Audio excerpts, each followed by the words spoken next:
राधे राधे भक्तों। जय श्री कृष्णा, जय श्री राधे। भक्तों, आप सभी को चैत्र पूर्णिमा और हनुमान जन्मोत्सव की बहुत बहुत बधाई हो। प्रिय श्रोताओं, आज चैत्र पूर्णिमा के शुभ अवसर पर सुनिए चैत्र पूर्णिमा की कुछ पौराणिक कथाएं। हमारे हिंदू धर्म में चैत्र पूर्णिमा का विशेष महत्व है। ऐसी मान्यता है कि इसी दिन भगवान श्री हनुमान अपने प्रभु श्री राम का सहयोग करने के लिए धरती पर अवतरित हुए थे। धार्मिक मान्यताओं के अनुसार अगर कोई व्यक्ति चैत्र मास की पूर्णिमा के दिन श्रद्धापूर्वक भगवान विष्णु और माता लक्ष्मी की पूजा करे तो उस व्यक्ति को हनुमान जी की विशेष कृपा प्राप्त होती है। अगर आज आप भी श्री हनुमान जी की प्रसन्न करने के लिए चैत्र पूर्णिमा का व्रत रख रहे हैं तो आप इस कथा को अवश्य सुने। पुरानी कथाओं के अनुसार एक बार की बात है कि किसी नगर में एक सेठ और सेठानी रहा करते थे। सेठानी प्रतिदिन भगवान विष्णु की पूजा अर्चना श्रद्धा भक्ति भाव से करती थी, लेकिन उसका पूजा करना उसके पति को बिल्कुल भी अच्छा नहीं लगता था। इसी वजह से एक दिन सेठ ने उसको घर से निकाल दिया। सेठानी घर से निकालने के बाद जंगल में तरफ निकल पड़ी। रास्ते में जाती सेठानी ने देखा कि 4 आदमी जंगल में मिट्टी खोद रहे हैं। यह देखकर सेठानी उस आदमी के पास गई और उन लोगों से कहने लगी कि आप मुझे किसी काम पर रख लो। सेठानी के ऐसा कहने पर चारों आदमी ने उसे नौकरी पर रख लिया, क्योंकि सेठानी बहुत ही कोमल थी। उसने कभी इतनी मेहनत का काम नहीं किया था। काम ना करने के कारण इसके हाथ में छाले पड़ गए, सिर के बाल उड़ गए। यह देखकर चारों आदमियों ने सेठानी से कहा कि बहन, तुम तो ये सब काम छोड़ दो, तुम किसी अच्छे घर की लगती हो, इसकी जगह तुम हमारे घर का काम कर दिया करो। सेठानी कहने लगी ठीक है। तब चारों आदमी सेठानी को अपने घर लिवा कर ले गए। वहाँ चारों आदमी 4 मुट्ठी चावल लाते तो उसका आपस में बांट कर खा लेते। यह देखकर सेठानी को बहुत बुरा लगता था। अगले दिन सेठानी ने चारों आदमी से कहा कि भाई सुनो, कल से तुम 8 मुट्ठी अनाज लेकर आना। सेठानी ने कहने पर चारों आदमी अगले दिन 8 मुट्ठी अनाज लेकर आए। उन 8 मुट्ठी चावल को सेठानी ने पकाकर भोजन बनाया और विष्णु भगवान को भोग लगाकर चारों आदमियों को भोजन परोस दिया। जब चारों भाइयों ने उस भोजन को ग्रहण किया तब वह भोजन उन लोगों को बहुत स्वादिष्ट लगा और उन्होंने सेठानी से कहा कि सुनो बहन, आज तुमने जो खाना बनाया था वह बहुत ही स्वादिष्ट था। वह सुनकर सेठानी कहने लगी, यह भोजन भगवान विष्णु का झूठा है, इसी वजह से आप लोगों को बहुत स्वादिष्ट लग रहा है। उधर सेठानी के जाने के बाद सेठ भूखा रहने लगा। आसपास के लोग उसे देखकर ताना मारते थे कि यह आदमी तो सिर्फ अपनी पत्नी यानी सेठानी की वजह से ही भोजन किया करता था। यह सुनकर सेठ एक दिन अपनी पत्नी सेठानी को खोजने के लिए जंगल की राह पर निकल पड़ा। रास्ते में वही 4 आदमी मिट्टी खोदते हुए दिखाई दिए। उसे देखकर सेठ ने कहा, सुनो भाई, क्या तुम मुझे अपने घर पर अपने काम पर रख सकते हो? तब चारों आदमी ने तरस खाकर उसे भी काम पर रख लिया, लेकिन मिट्टी खोदने की वजह से सेठ के हाथों में छाले पड़ने लगे। उसके बाद के सिरों के बाल गिर गए। यह देखकर चारों आदमी कहने लगे, सुनो भाई, तुम यह काम रहने दो, तुम किसी अच्छे घर के लगते हो, तुम हमारे साथ हमारे घर चलो, वहीं कुछ काम कर लेना। तब सेठ ने उन चारों की बात मान ली। वह उनके साथ उनके घर की तरफ चल पड़ा। घर पहुंचने के बाद सेठ ने सेठानी को देखते ही पहचान लिया। सेठानी घूंघट में थी, इस वजह से वह अपने पति को नहीं पहचान पाई। हर दिन की तरह इस दिन सेठानी ने भोजन बनाकर भगवान विष्णु को भोग लगाया, सभी को भोजन परोस दिया। सेठ ने सेठानी को भोजन देने लगी तो भगवान विष्णु ने सेठानी का हाथ पकड़ लिया, कहा तुम यह क्या कर रही हो? यह सुनकर सेठानी कहने लगी, मैं तो कुछ नहीं कर रही, मैं तो भोजन दे रही हूँ, लेकिन भगवान विष्णु ने इस समय मेरा हाथ पकड़ लिया है। तब चारों भाई सेठानी से कहने लगी कि बहन, हमें भी अपने विष्णु भगवान के दर्शन कराओ। ऐसा कहने पर सेठानी ने विष्णु भगवान से हाथ जोड़कर अनुरोध करने लगी कि हे प्रभु, आप मेरी तरह इन्हें भी दर्शन दीजिए। तब भगवान विष्णु वहाँ तुरंत प्रकट हो गए। यह देखकर सेठ ने सेठानी से क्षमा मांगी और उसे अपने साथ घर चलने को कहा। तब चारों भाइयों ने अपनी बहन को बहुत सारा धन देकर विदा किया। उसी समय सेठ ने सेठानी से भगवान विष्णु का परम भक्त बन गया। भगवान की पूजा श्रद्धा भाव से करने लगा। ऐसा करने से उसके घर में फिर से धन की बरसात हो गई। मान्यता है कि चैत्र पूर्णिमा के दिन व्रत रखकर इस कथा को सुनने से भगवान विष्णु की कृपा से सभी के घर में धन भंडारे भरते हैं, उनके जीवन से सभी दुख दूर होते हैं। प्रेम से बोलिए विष्णु भगवान की जय। एक और कथा की ओर चलते हैं। किसी देश में एक राजा रहा करता था। उसके दो बेटे थे, दो बेटियां थीं। बड़ी का नाम था अमावस्या और छोटी का नाम था पूर्णिमा। अमावस्या बड़ी नटखट और चतुर लड़की थी, बल्कि जबकि पूर्णिमा सीधी सादी भोली भाली घर का सारा काम काज करने वाली, धर्म कर्म में विश्वास करने वाली लड़की थी। कुछ समय बीतने पर उसके दोनों भाइयों का विवाह हो गया। घर में भाभियां आ गई। दोनों भाभी पूर्णिमा से बहुत खुश थी, क्योंकि घर का सारा कामकाज कर देती थी। लेकिन अमावस्या कोई भी कामकाज नहीं करती थी, इसलिए भाभी उससे चिढ़ती थी। अमावस्या और पूर्णिमा भी अब बड़ी होने लगी। रानी ने राजा से कहा कि हमारी बेटियां बड़ी हो गई हैं, विवाह के लायक हो गई हैं, अब इनके लिए जल्दी से अच्छा वर ढूंढना शुरू कर दो। लेकिन वर ढूंढते समय इस बात का ध्यान जरूर रखना कि पूर्णिमा घर का काम काज करने और गायों का गोबर उठाने में, भजन कीर्तन में ही मस्त रहने वाली है, इसलिए इसके लिए गरीब घर ही देखना। भला अमीर या राजा के घर जाकर यह कहाँ क्या करेगी। और अमावस्या के लिए तो राजकुमार ही ढूंढना। पूर्णिमा ने जब अपनी माँ की बात सुनी तो उसे बहुत दुख हुआ। अब राजा वर की तलाश के लिए निकल गए। एक गांव के गरीब लड़के से जल्दी ही पूर्णिमा का विवाह कर दिया गया। उसी गांव के राजा के बेटे से अमावस्या का विवाह तय कर दिया गया।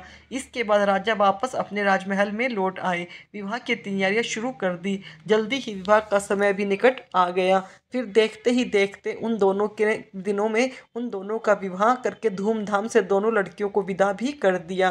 पूर्णिमा को एक गरीब घर में ब्याह गया था, इसलिए यह सोचकर उसे विदा करते समय कुछ भी दान दक्षिणा नहीं दी।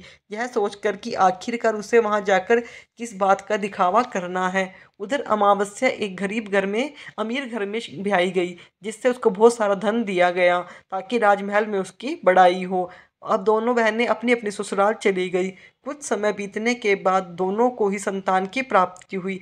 एक दिन की बात है, अमावस्या ने अपने घर में कीर्तन रखा, लेकिन अपनी बहन पूर्णिमा को बुलावा नहीं भेजा। इससे पूर्णिमा को बहुत दुख हुआ। सोचने लगी कि मैं गरीब हूँ, इसलिए मेरी बहन ने मुझे नहीं बुलाया। तब बहुत दुखी मन से अपने घर की दहलीज पर बैठी थी। इधर नगर की बाकी औरतें कीर्तन में खूब सज धज कर जा रही थी। पूर्णिमा को अपने घर की दहलीज पर बैठे देखकर औरतें उससे कहने लगी कि पूर्णिमा, तुम नहीं चलोगी क्या। तो पूर्णिमा बोली, मेरे घर तो बुलावा ही नहीं आया, इसलिए मैं नहीं जा सकती। उसकी बात सुनकर सभी औरतें कहने लगी, अरे पूर्णिमा, तुम तो बहुत अच्छा भजन कीर्तन करती हो, इसलिए तुम हमारे साथ चलो। पूर्णिमा बहुत भोली थी, उन सबके कहने पर उसके साथ चली गई। उसे अपने घर की दहलीज पर देखते ही उसकी अमीर बहन अमावस्या को बहुत क्रोध आया। उसने गुस्सा किया, कहने लगी, जब मैंने तुझे बुलाया ही नहीं तू क्यों आई हो। लेकिन ठीक है, अब आ गई हो तो चुपचाप एक कोने में बैठ जा, देख कुछ बोलना नहीं। बहन के इस व्यवहार से पूर्णिमा को बहुत दुख हुआ। वह अपने भाग्य को कोसते हुए अपने भगवान को याद करने लगी और कहने लगी कि भोलेनाथ, मेरी इसमें क्या गलती है कि मैं एक विवाह गरीब घर में हुआ है। मैंने तो हमेशा आपकी पूजा की है, आप तक मेरी परीक्षा लोगे। भजन कीर्तन पूरा हो गया। इसके बाद सभी औरतें प्रसाद लेकर अपने अपने घर को जाने लगी। अमावस्या ने भी सभी को प्रसाद दिया, लेकिन अपनी बहन पूर्णिमा को प्रसाद नहीं दिया और कहने लगी, तुम मेरे घर का प्रसाद लेने के लायक नहीं हो। बहुत दुखी होकर आंसू बहाते पूर्णिमा अपने घर के लिए निकल गई। आधे रास्ते पहुंची तो सोचने लगी, क्यों न आज अपने पीहर चली जाऊं, माँ और भाभीियों से बातें करूंगी तो शायद थोड़ा मन हल्का हो जाएगा। यह सोचकर वह पहले अपने घर गई, पति और बच्चों को भोजन कराया, फिर पति की आज्ञा लेकर सुबह जल्दी लौटने का कहकर अपने पीहर के लिए निकल गई। रास्ते में तुलसी माता का एक चबूतरा आया। वह वहाँ एक बूढ़ी माई बैठी थी। उसे देखकर पूर्णिमा से कहने लगी, बेटी, मेरा चबूतरा बहुत गर्म हो गया रहा है, मुझे बैठने में बहुत दिक्कत हो रही है, क्या तुम 2 बाल्टी लाकर मेरे चबूतरे पर डाल दोगी। ऐसा करने से चबूतरा ठंडा हो जाएगा तो मुझे भी ठंडक मिलेगी। पूर्णिमा ने बहुत खुश होकर 2 बाल्टी पानी लाकर वहाँ डाल दिया। ठंडक मिलते ही बुढ़िया माई ने उसे खूब भर भर कर आशीर्वाद दिया। जब वह आगे चली तो रास्ते में एक शिव मंदिर आया। वहाँ गंदे कपड़े और बड़ी जटाओं वाला एक बुजुर्ग बैठा हुआ था। पूर्णिमा को देखकर कहने लगा, बेटी, मेरे कपड़े गंदे हो गए हैं, क्या तुम इन कपड़ों को धोकर साफ कर दोगी।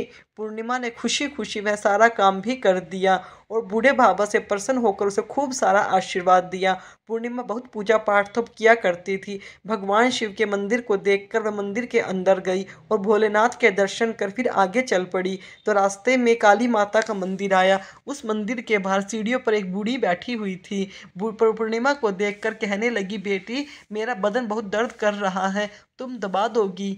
उसने खुशी खुशी बुढ़िया का बदन दबाकर फिर मंदिर भी साफ कर दिया। तो एक पूर्णिमा से खुश होकर बूढ़ी माई ने उसे खूब सारा आशीर्वाद दिया।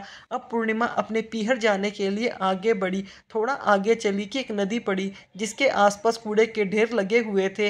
वह मन में सोच रही थी कि मैं इस नदी के उस पार कैसे जाऊं। तभी एक बुढ़िया आई और बोली, बेटी यहाँ एक बहुत सारा कचरा पड़ा हुआ है, क्या तुम इस कचरे को हटाने में मेरी सहायता करोगी? पूर्णिमा को दूसरों की सहायता करने में बहुत आनंद मिलता था।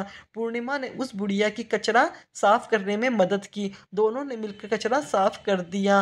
काम होने के बाद बुढ़िया ने देखा कि यह तो बड़ा उदास लग रही है। तो बुढ़िया ने बहुत प्यार से पूछा, बेटी तुम इतनी उदास क्यों हो? तब पूर्णिमा कहने लगी, माँ जी मैं तो सोच रही हूँ कि अब मैं नदी पार कैसे करूँ। तब बुढ़िया कहने लगी, बेटी इसमें परेशान होने की क्या बात है? उस फूल भरी नाव में बैठकर चली जाओ, वापस भी इसी नाव से आ जाना। बुढ़िया की बात मानकर पूर्णिमा उस नाव में सवार होकर अपने पीहर चली गई। पहुंची तो बहुत सभी ने खूब आदर किया। सभी भाभियों ने उसको मिलकर तारीफ की। भाभियाँ उससे बहुत खुश हो गई और उसने वापस ससुराल जाने की आज्ञा ली। तो भाभी कहने लगी, पूर्णिमा तुम मेरी यह सुंदर साड़ी पहन लो, श्रृंगार करके अपने ससुराल जाओ। दूसरी भाभी ने उसे थैला पकड़ाया और कहने लगी, पूर्णिमा इसे तुम अपने ससुराल जाकर ही खोलना।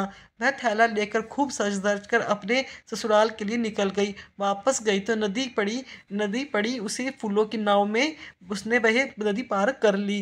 जब आगे जाने लगी फिर से बुढ़िया मिली। बोली, बेटी मुझसे मिलकर नहीं जाओगी? सज धज कर अपने ससुराल के लिए निकल गई। वापस गई तो नदी उसी फूलों की नाव से लदी पड़ी थी। बैठकर उसने वह नदी पार कर ली। जब आगे जाने लगी तो फिर से बुढ़िया मिली। बुढ़िया बोली, बेटी मुझसे मिलकर नहीं जाओगी क्या? तब पूर्णिमा थोड़ी देर के लिए वहाँ रुक गई, बुढ़िया से बात करने लगी। बुढ़िया ने उसे एक थैला पकड़ाया और कहने लगी, बेटी यह तो मेरे किसी काम का नहीं है, तुम रख लो इसे तो ससुराल जाकर ही खोलना। आगे चली तो काली माता का मंदिर आया। वहाँ पर बैठी बुढ़िया कहने लगी, बेटी अकेले अकेले वापस जा रही हो, मुझसे मिलकर नहीं जाओगी क्या?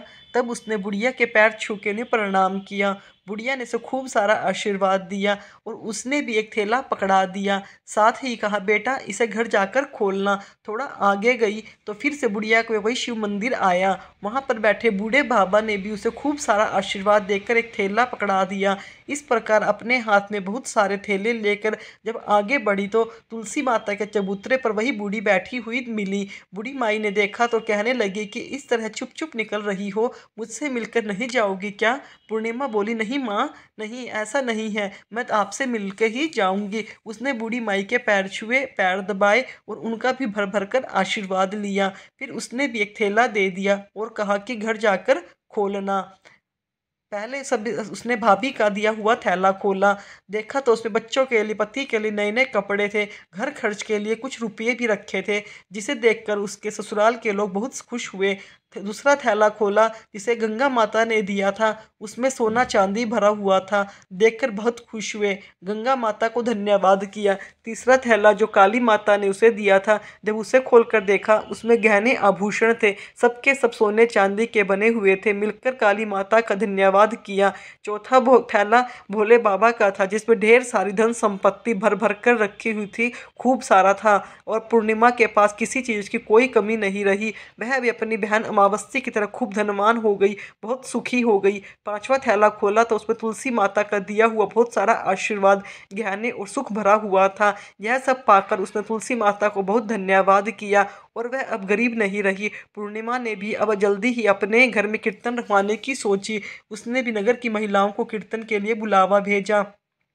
साथ ही अपनी बहन अमावस्या को भी बुलवाया। कीर्तन का दिन आया तो सभी कीर्तन करने के समय पहुंच गया। अमावस्या अपनी बहन पूर्णिमा का घर देखने की इच्छा से आई, तो वह तो गरीब है, वह कहाँ कीर्तन करेगी। वहां पहुंची तो वहां का ठाठ बाट देखकर हैरान रह गई। पूर्णिमा से पूछने लगी, बहन कल तो तुम्हारे घर पर कुछ नहीं था, आज इतना सारा सब कुछ कहाँ से आ गया। पूर्णिमा बहुत भोली भाली थी, उसने सारी बात सच सच बता दी। सुनकर अमावस्या के मन में भी लालच भर आया। वह भी अपने पति की आज्ञा लेकर अपने पीहर की राह पर चल दी। जब आगे चली तो रास्ते में तुलसी माता का चबूतरा आया। वहां बैठी एक बूढ़ी बुढ़िया ने उससे कहा कि बेटी अमावस्या, बोली मैंने ये नए वस्त्र पहन रखे हैं, यह वस्त्र खराब हो जाएंगे, मैं तुम्हारी कोई सहायता नहीं कर सकती। ऐसा कहकर वह आगे चली गई। शिव मंदिर पर बूढ़े बाबा बैठे थे, उसे देखकर बाबा ने भी वही कहा कि पूर्णिमा से कही थी। अमावस्या कहने लगी, मैले कुचैले लोगों से मैं बात नहीं करती। ऐसा कहकर वह गुस्से में आगे बढ़ गई। आगे पहुंची तो काली माता के मंदिर में बाहर एक बूढ़ी बैठी थी। उसने भी अमावस्या कहने लगी कि मैं किसी के पैर नहीं दबा सकती। ऐसा कहकर फिर वो आगे बढ़ गई। आगे बढ़ी तो एक नदी पड़ी थी, उस पर पार करने के लिए एक बूढ़ी माई मिली, जिसने अमावस्या से नदी के आसपास का कचरा साफ करवाने के लिए कहा। तो अमावस्या क्रोधित हो गई और कहने लगी, मैं कोई कचरा उठाने वाली नहीं हूँ, तुम मेरे सामने से हटो। ऐसा कहकर वहां पर खड़ी फूलों की नाव में बैठ गई। जैसे ही अमावस्या उस फूलों वाली नाव में बैठी, सारे फूल कांटों में बदल गए। देखते ही देखते उसके पूरे शरीर में कांटे चुभने लगे। उसे बहुत जोर से दर्द होने लगा। वह लूहलुहान होकर जल्दी ही नाव से उतरकर अपने घर पहुंची। भाभीियों ने जब अमावस्या को इस हाल में देखा तो उसने पूछा कि फिर इस जल्दी ही इसका कोई माथा ठनका और यहाँ क्या करने आई हो। उसने भाभीियों से किसी भी बात काम में हाथ नहीं बटाया और ना ही किसी से ठीक से बात की। अगले दिन जब वापस अपने ससुराल जाने लगी तो अपनी भाभीियों से बोली, भाभी मुझे सीख में आशीर्वाद में कुछ नहीं दोगी क्या। भाभी बोली, दीदी आपको बहुत नाजुक हो, आप भारी वजन उठाकर कैसे चलोगी, अब आप जाइए, हम आपके घर पहुंचा देंगे। वह बहुत खुश हो गई, आगे निकल गई और आगे नदी पार करके बूढ़ी माई से बोली कि तुम मुझे कुछ नहीं दोगी क्या। बूढ़ी माई कहने लगी, बेटी मैं सबको देती हूँ, तुम घर जाओ, मैं तुम्हारा सामान तुम्हारे घर पर पहुँचा दूँगी। इसी प्रकार रास्ते में मिलने वाले बूढ़े बाबा सभी बूढ़ी माई ने उसे इसी प्रकार कह दिया कि तुम घर जाओ, तुम्हारे घर पर सामान पहुँचा दिया जाएगा। वह सुनकर बड़ी खुशी खुशी अपने घर गई, सामान का इंतजार करने लगी। जैसे ही घर पहुंची तो उसने देखा कि उसके आंगन में 5 थैले भरे रखे थे। वह बहुत खुश हो गई। उसने सोचा अब तो मैं अपनी बहन से अधिक धनवान हो जाऊंगी। जैसे ही उसने वो थैले खोलकर देखे तो उसमें कीड़े मकोड़े, कांटे, सांप, किसी में मिट्टी, कंकड़, पत्थर आदि भरे हुए थे। यह देखकर वह बहुत दुखी हुई, निराश हुई। फिर वापस जल्दी से अपनी बहन पूर्णिमा के घर गई, उसे सारी बात बता दी। सारी बात सुनने के बाद पूर्णिमा अपनी बहन से बोली, बहन तुम्हें रास्ते में जितने भी लोग मिले थे उन सबकी सेवा करनी चाहिए थी, बिना कर्म और सेवा के कभी सुख नहीं मिलता। यह सुनकर मैं बहुत शर्मिंदा हुई और अपनी बहन को निराश और दुखी देखकर उसकी बहन पूर्णिमा कहने लगी कि बहन तुम अपने जीवन में 3 बातों को सदा याद रखना। अमावस्या के पूछने पर उसने बताया कि ईश्वर से सभी के लिए दया मांगो, सभी के लिए सुख संपत्ति मांगो और सब भगवान भोलेनाथ के मंत्र का जाप करते रहो। इससे तुम्हारे जीवन के सभी दुख दर्द नष्ट हो जाएंगे और तुम्हारे मन को शांति मिलेगी। इसके साथ ही तुम्हें भरपूर आशीर्वाद भी मिलेगा। तब अपनी बहन के कहे अनुसार उसने भी इस बात का जीवन भर से ध्यान रखा और वह भी दूसरों की सहायता करने लगी। जब चैत्र पूर्णिमा के दिन सुनी जाने वाली कुछ कथाएं हैं। अगर आप बजरंगबली हनुमान जी की कथा सुनना चाहते हो तो हमारी दूसरी वीडियो में हनुमान जन्मोत्सव से लेकर उसकी सभी लीलाएं बताई जाएंगी, आप उन कथाओं का इंतज़ार करना। भक्तों, अगर आपको मेरी सुनाई गई कथा अच्छी लगी तो मेरे चैनल को सब्सक्राइब करें, वीडियो को लाइक करें, कमेंट में राधे राधे अवश्य लिखें। धन्यवाद।